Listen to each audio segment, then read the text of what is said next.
This is on the World Wide Web. www. Are you talking about wrestling? No.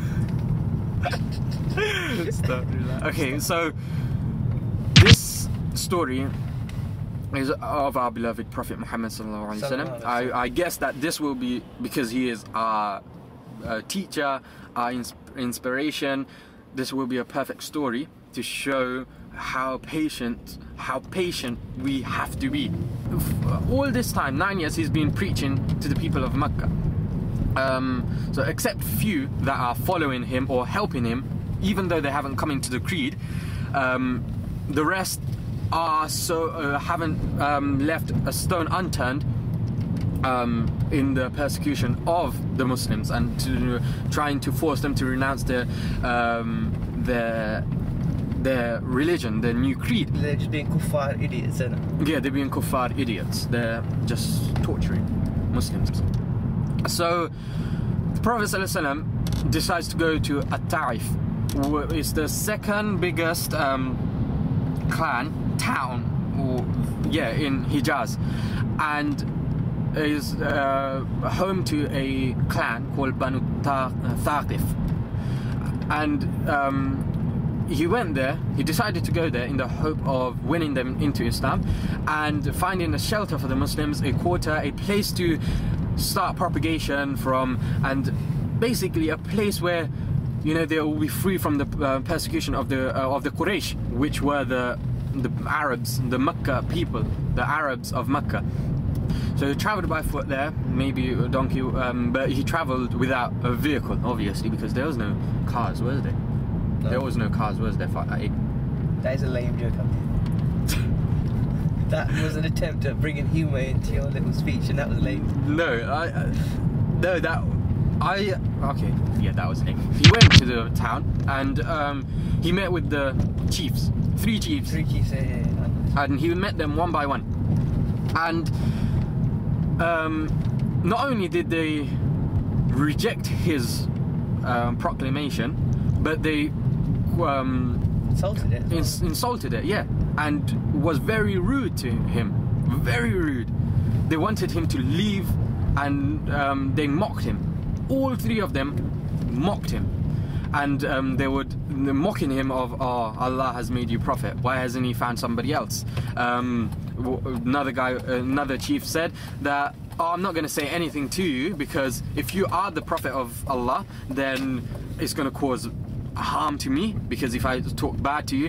But if you're not the prophet of Allah, then I don't want to talk to an imposter. So all this stuff is very insulting for the Arab of that time itself. The Arabs very hospitable, very hospitable people, and for them to do that is very insulting. So the Prophet ﷺ, I'm shocked by that, but he didn't give up, he didn't lose heart. He went to the people and on the streets, and he preached to them. He tried to call them to Islam, but they didn't listen. They ushered him, or leave our towns. They told him leave our towns and everything. So the Prophet ﷺ knew that he, you know, can't do anything right now, and he left the town. But the people, not only did they insult him, not only did they reject the proclamation, not only did they reject Allah, they sent mobs, the urchins of the streets, to stone him, to cheer, jerk at him, to cheer him, and they stoned him. You know, Allah, the Prophet of Allah. The Prophet of Allah. They stoned him with pebbles. You know, Prophet ﷺ didn't leave that town with ease. He was stoned, he was taken the mick out. He was stoned so much so that his whole body, his entire body, was covered in blood, and his shoes was clogged up to his feet with blood. And basically he couldn't escape that. It had happened to him and he couldn't do nothing about it. He was one man amongst a huge mob. And eventually he escaped from that place, and they didn't follow him. But when he escaped, he was full of blood. And he made dua to Allah.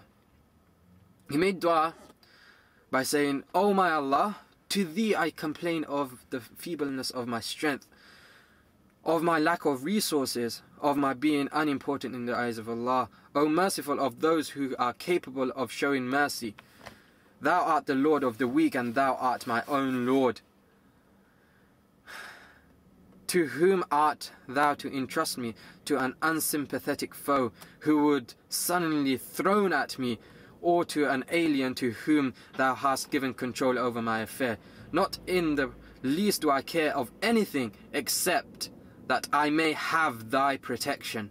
For myself I seek shelter in your light, the light which illuminates the heavens and dispels all sorts of darkness, and which controls all affairs in this world and as well as in the hereafter. May it never be that I should incur thy wrath, or that thou should be displeased with me. I must remove the cause of thy displeasure till thou art pleased with.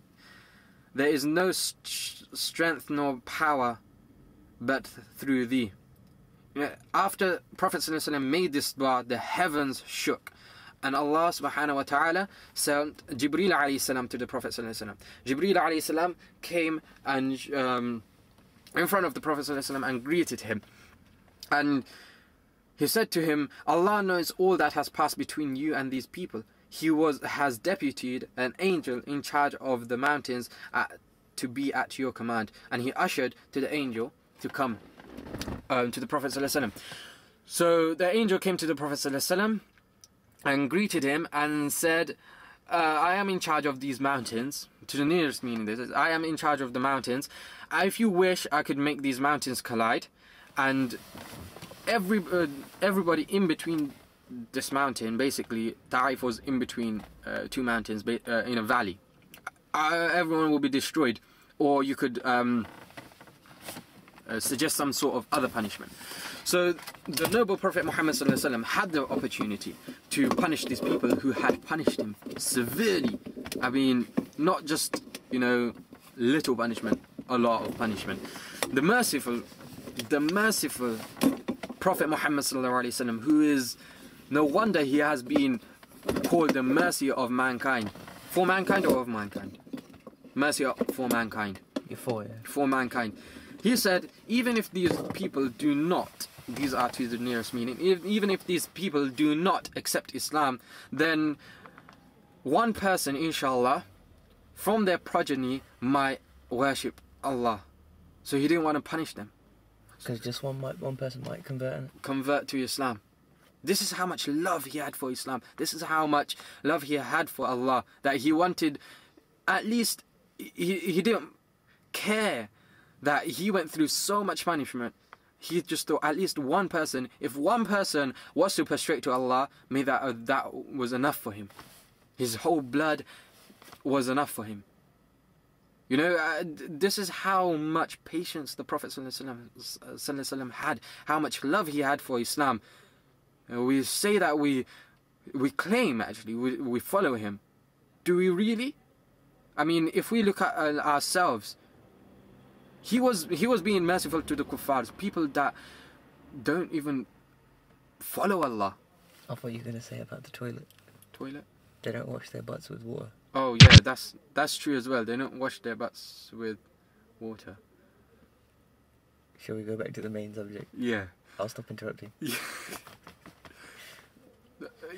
So, I forgot what I was saying now. Sorry, I didn't mean to talk about, because that's what I thought. When you said they don't even... So sorry. Yeah, they don't wash after they do, Yeah, you know what.